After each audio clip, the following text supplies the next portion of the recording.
एका मुलीने Maggi noodles खाल्ल्यानंतर तिची तब्येत बिघडली आणि काही वेळात तिचा मृत्यू झाल्याची धक्कादायक घटना घडली आहे। मध्य प्रदेशातील रीवा येथे ही घटना घडली। मुलीची तब्येत बिघडल्यानंतर तिला सामुदायिक आरोग्य केंद्रात दाखवण्यात आलं होतं। तिथल्या डॉक्टरांनी तिला रीवा येथे नेण्यास सांगितले। कुटुंबीय मुलीला रीवा येथे नेणार तत्पूर्वीच तिचा मृत्यू झाला।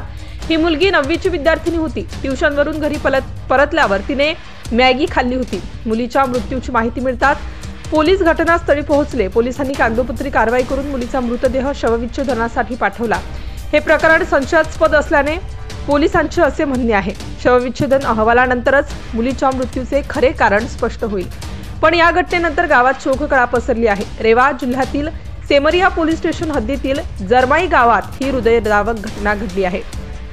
कुटुंबियांनी सांगितले की रिया साहू ही इयत्ता 9वीत शिकणारी विद्यार्थिनी 7 जानेवारीला संध्याकाळी शिकवणी संपवून घरी परतली। तिला भूक लागली म्हणून तिने आईसोबत मॅगी बनवली। रियाने मॅगी खाल्ल्यानंतर तिची तब्येत खराब झाली। तिची प्रकृती बिघडत असल्याचे पाहून तिच्या कुटुंबियांनी तिला तातडीने सेमरिया सामुदायिक आरोग्य केंद्रात नेले। येथे तपासणी केल्यानंतर डॉक्टरांनी तिला रीवा येथे नेण्यास सांगितले।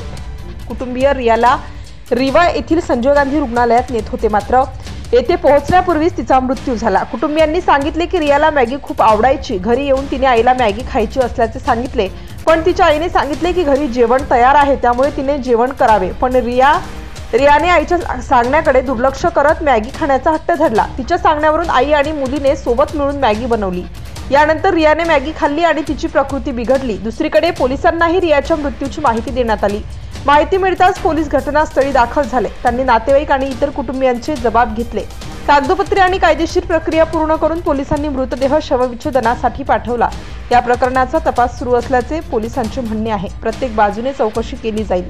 कदाचित मॅगी एक्सपायरी डेटची असावी असाही संशय पोलिसांना आहे।